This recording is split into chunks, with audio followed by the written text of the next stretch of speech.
Hello and welcome to the latest episode of Preserving History and Democracy. My name is Cynthia Mendoza, Communications Coordinator for the Doña Ana County Clerk's Office, and today I am joined by our producer, wonderful producer, Bernadine Caparel. How are you, Bern? Good morning. Good morning. So we are doing things a little different this time. We went on site to go film an episode, but of course that New Mexico wind just was not cooperating with us, so... Kicked up quite a bit. Yeah, but we have an incredible guest. We've had him on here before. Do you want to introduce him? Sure do. Our special guest today is local author and historian Dave Thomas. Thank you for coming in and supporting us. Welcome. Well, thank you for inviting me. As I've said before, I just love the way that the county is supporting history and the way you're doing this, and you're opening up all these new things to people to learn about. And it's so localized. It really is. It's Doña Ana County. Absolutely. Yes. Yeah. So we went on site, like I said, to go to the village of Doña Ana to kind of walk through the history of it, but unfortunately the wind just didn't cooperate with us, but we did get some great footage, so we're going to be talking about what we saw over there today. So I guess we can start with kind of where the name Doña Ana came from. Well, yeah, when Onate came up in 1598 from El Paso del Norte to Santa Fe and established the Camino Real, which is the Royal Road. One of his soldiers was named Robledo, Pedro Robledo. Is that correct? Yes. And his wife was known as Doña Ana. And Robledo died not too far from this area, and there's a mountain named after him. However, she died on the way back down about 2 years later. So I think that was 1898, or no, that was 1600 when she died. So that became known after her as Doña Ana Robledo. Okay. We had done an episode before. That was, I think, our first episode on Yeah, the it was history our very first episode, and we talked about the possibility of other theories. There are other theories. Right. So But that seems to be the that most seems popular. to be the one that most historians support. But Right. Right. And we have a statue of Doña Ana Yes. up in Doña Ana village. And we can put that in, show you what it looks like. And the sad thing about that statue is that the plaque on it that identifies the sculptor Ronaldo Rivera has been stolen. Oh. And you don't even know that it's Doña Ana. So I have a question for you. What was life like for people of Doña Ana, and what drew them to this particular area? Well, it was extremely harsh, just like northern Mexico, because it was desert. Right. And in order to settle, you had to, and to grow crops, to feed yourself, you had to have an irrigation ditch. And in Spanish, an irrigation ditch is called a sequía. And the main ditch is called the Acequia Madre. So there were a number of difficulties around El Paso del Norte, which of course is Juarez today. We're talking about Juarez, El Paso del Norte. There were problems with the weather, there were problems with food, and so on. So on September 18th, 1839, a man named Jose Maria Gonzalez submitted a petition to the government of El Paso del Norte for himself and 15 other men to settle at a place known as Doña Ana. Okay. And it was a campsite on the Camino Real, which is called a pareje, if I'm pronouncing it correctly. And Mesilla was also. And Onate himself actually named Mesilla. Doña Ana came about probably a little bit later. So it was the Mesilla Valley was considered a very lucrative, fertile place to settle if you could irrigate the land. Right. So in 1839, he asked for permission to settle there. And there were no other settlements in the Mesilla Valley. Right. So it took about 3 years for the El Paso del Norte government to approve it.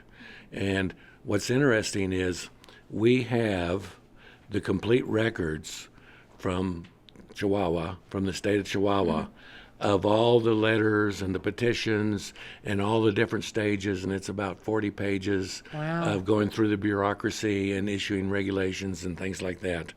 And it started off with 116, and then it got a little higher, and then it got a little lower, and people dropped out. But Jose Maria Constales, which we don't know too much about, unfortunately, and sadly we don't have a picture Yeah. of Okay. him, which is very sad. But anyway, in January of 1843, he got permission to leave for the site. And it was on the east side of the river, and the river was very bendy, very twisted at the time. And this site was on a large loop of the river known as a bend. And so eventually the colony became known as Doña Ana Bend Colony. And when I first started studying this and I saw Doña Ana Bend Colony, I thought, bend, what does that come from? Right. I had no idea it came from a bend in the river. Right. It's amazing. Oh, cool. So one place we went to go visit while we were over there in Doña Ana Village was the church. Yes. And so can you talk to us about some of the history of that church? Well, because digging the acequia is essential for the settlement, that day is so important to the community. And this is a tradition in northern Mexico and southern New Mexico. The day you start digging that ditch, the acequia, whatever saint's day that is, it gives the name to the church. So, and of course, we're talking about Catholic settlers and, Catholic churches. So they started digging the ditch on February 2nd, which is Condamas. And the saint associated with that day is Nuestra Senora de la Candelaria. So that was the name that was given to the church. Okay? Okay. Well, like I said, this is a tradition. So this is 1843 that the town is founded. In 1850, when Mesilla is founded, they start digging the ditch on March 1st. And that's San Alvino's day. And he was a French saint, like pretty obscure saint. And there may be more than one saint associated with a particular day. And in the case of Las Cruces, which was founded in 1849, a year before Mesilla, they started digging the ditch on January 3rd, which is St. Genevieve's Day. Yeah, we actually had a guest who Yes. talked to us about St. Genevieve and the history of that. So And you will awesome. find this tradition also in little villages in northern Mexico. And I haven't really tracked it down too much in New Mexico, but also in New Mexico. So that's absolutely essential. Now, the interesting thing, this church in Doña Ana is a beautiful, beautiful church. The local tradition was that the church was built in 1844, which would have been about a year after the town was founded.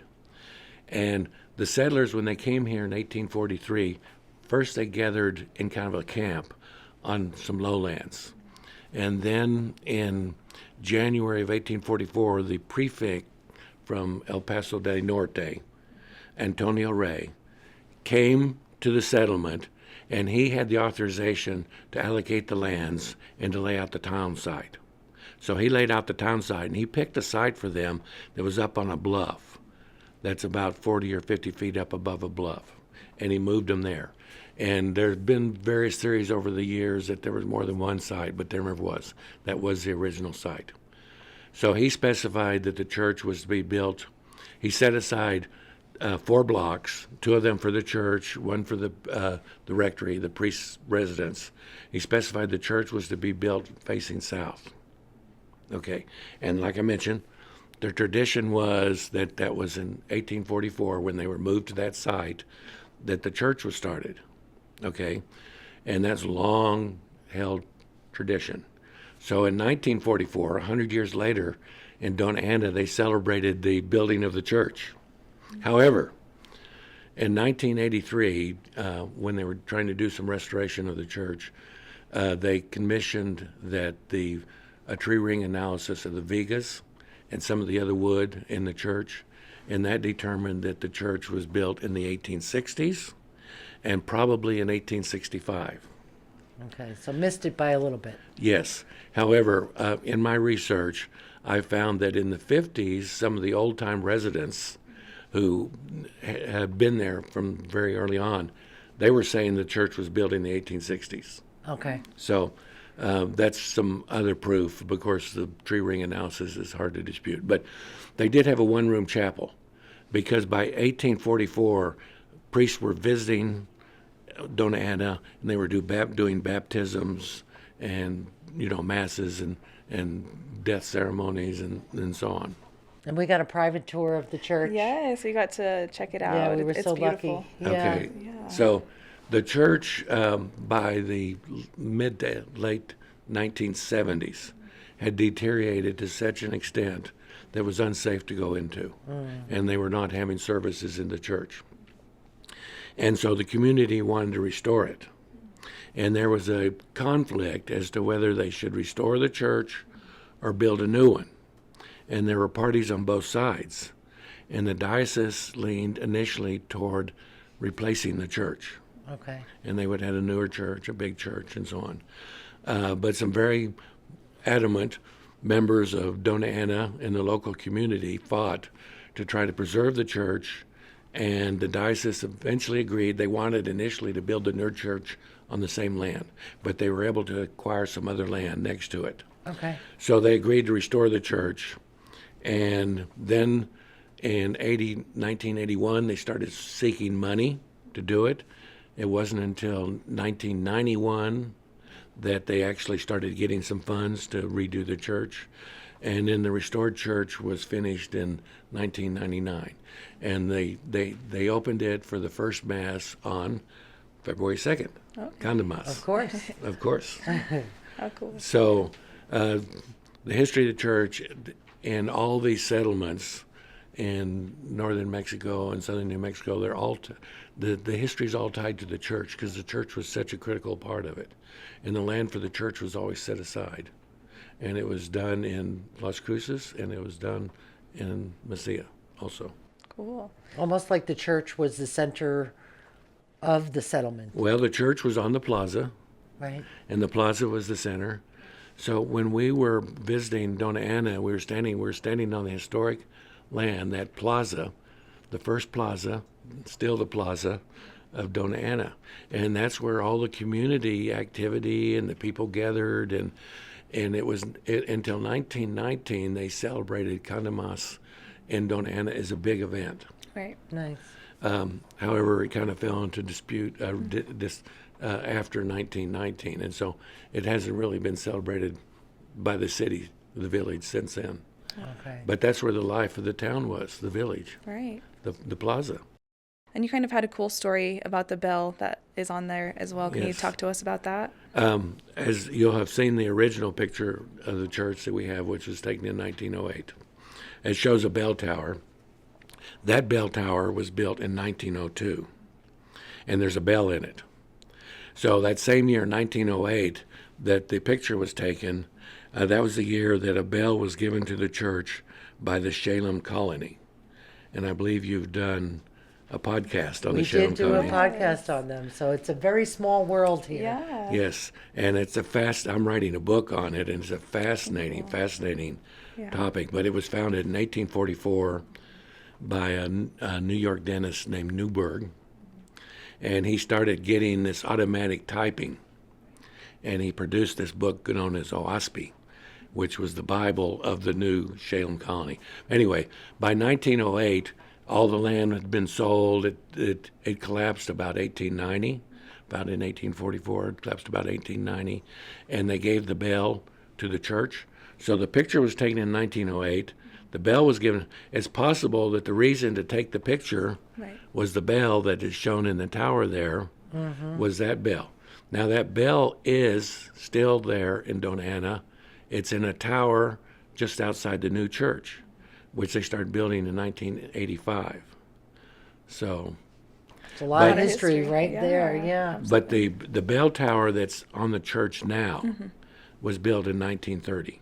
And of course that tower is restored, beginning in 1991. Okay. So I have a question for you about the courthouse, the Doña Ana original courthouse. Yes, the original courthouse, which is still standing, is in Dona Ana. So in May of 1846 is when the war between Mexico and the United States started, the Mexican-American War. and the war lasted 2 years, and it ended in July of 1848. Now, what's interesting is, of course, Doña Ana was in the province of New Mexico when it was founded. And New Mexico was a province of Spain when Mexico was part of Spain. So once it moves into the United States as a result of the war between Mexico and the United States in 1848, this vast amount of land came into the United States. So on January 9th, 1852, the territorial legislature of New Mexico created the county of Doña Ana. And before that, the land was part of Socorro County. But the land stretched all the way to California It's amazing. because they really hadn't formally divided New Mexico and Arizona and California. Now remember, until after the Civil War, Arizona was part of New Mexico. New Mexico included Arizona. Right. And when the Confederates invaded Mesilla at the Battle of Mesilla in July of 1861, and what's interesting is that's the second battle of the Civil War. Mm-hmm. So everybody imagines the Civil War being fought in the East, Right. Right. and yet the second battle occurred in Mesilla, and hopefully you might have done a podcast on it and so on. But anyway, so the county then stretched all the way to California. It was formed in 1850, July 9th, 1850. So the county seat was set in Doña Ana. And the building that they selected is still standing, and I believe it'll be shown on screen. And it was there for about a year. And the very first county records that we have, the notes for the county commission and so on, are taken to Doña Ana. After about a year, it moves to Las Cruces, okay? And then after about a year in Las Cruces, it moves to Mesilla. And it stays in Mesilla until 1881. And when the train was coming down from Santa Fe and Las Vegas into our part of the area, the train company approached the town of Mesilla, which was by far the biggest town, bigger than Las Cruces, and asked for land, be granted for the train station, right away, and that sort of stuff. And some very, very influential people in Mesilla would not agree, including Thomas Bull, who was probably the richest man in Mesilla, and Judge Bristol, who lived in Mesilla, and he was in charge of the district court. So the representatives from Las Cruces, kind of going through the back door, got the territorial legislature to change the county seat from Mesilla to Las Cruces because they welcomed the train. And they gave the land for the train station, which is still standing there, and they gave the right-of-way. And the people in the legislature realized that this was the coming place in southern New Mexico. So it caught Mesilla by surprise. And Judge Bristol, who was the district court, there were 3 district courts in New Mexico at the time, was extremely angry. And he had been a very popular judge in the district, Right. Which included 3 counties up until then. So he opposed it. And he would not approve the bond issue Oh, boy. to raise the money for the courthouse. Right. So for 2 years after the county seat was moved to Las Cruces, it still had to meet in that old courthouse in Mesilla, Yeah. and they still had to use the jail because he would not approve Wow. the bond. Well, now he gets kicked out as a district judge, and he's under such a cloud that he actually leaves Mesilla and moves to Deming. And then they were able to go ahead and get the bond raised and get the money and be able to build the new courthouse, which unfortunately was a beautiful courthouse, but it's now been torn down. And it was right there on Pioneer Park. You know where Pioneer Park Yes. is? Okay, it was right there. It was one of those beautiful old style Right. type courthouses. Now the second courthouse is still standing. Of course, it's not being used anymore. It's not owned by the county. And then we have, of course, The a new new ones. courthout. Right. Okay. Right. And it's amazing the one in Doña Ana Village is still standing. It's still standing there, and unfortunately, there's not a plaque or anything on it, but it's Yeah. It's still there. very historic. we'll go ahead and put the video too of when we went to kind Right. of go see that area, and it's been Yes. like there's murals on it now and Yes, stuff. But yes. yeah. Someone has painted on it. So during our visit to Doña Ana Village, we kind of visited to kind of a part that overlooks the lowlands. Can you talk to us about that? Yes, so like I mentioned earlier, um, they when they came here in 1843, they basically were camping, and they didn't build any kind of permanent settlements or anything because they did not have the title to the land. Right. So when the prefect of El Paso del Norte comes in 1844, he has the legal right to allocate the farmlands and to set up the town site, and he does. And the records that we have from the state of Chihuahua show he did maps of both the town site and of the farms. And at that time, the measurement for land was a vara, okay? And a vara is something that shows up in the deeds in your courthouse, of course. Right. And it's just a little bit, the vara size, a very little bit. It was a measurement that was used in Spain for many, many hundreds of years. A very little bit, but the one that was used in this area for New Mexico was just a little under 33 inches. So it's about 3 inches under a yard. So when he allocated the farm lots, they were parallelograms or squares, and there were 780.5 varas on a side. Okay.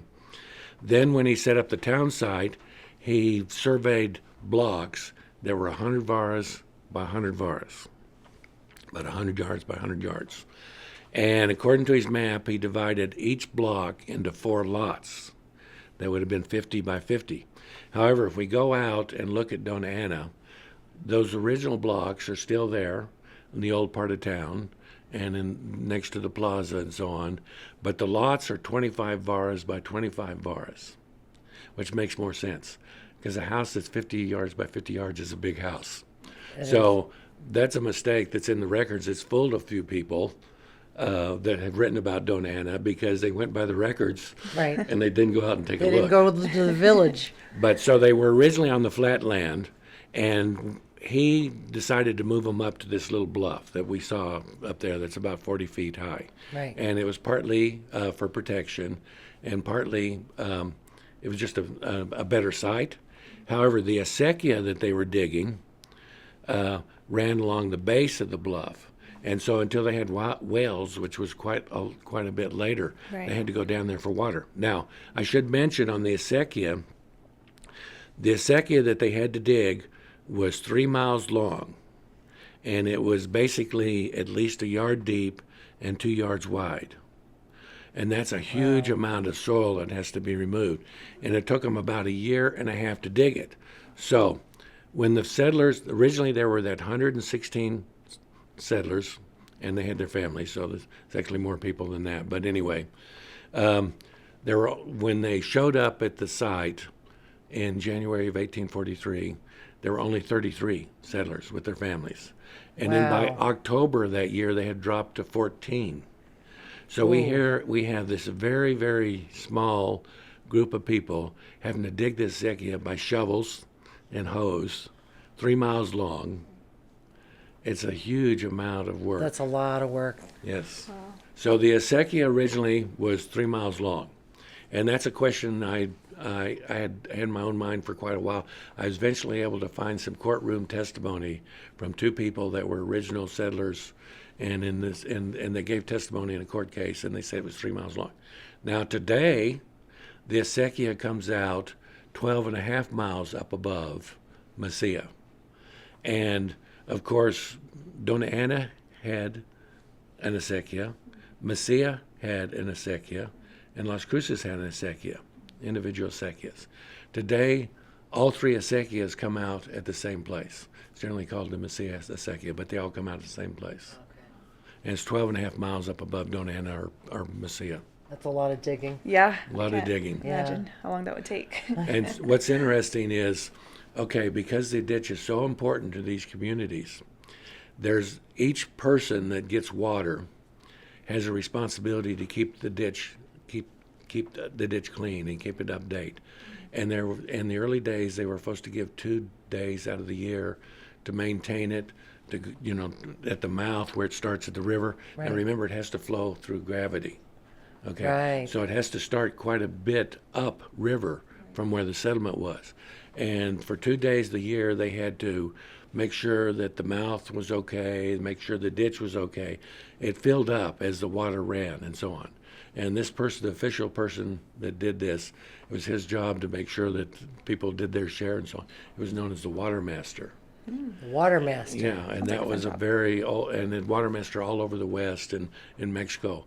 Alec took care of making sure that people didn't take more water Right. than they were entitled to, Okay. and that they did what was necessary to maintain the ditch.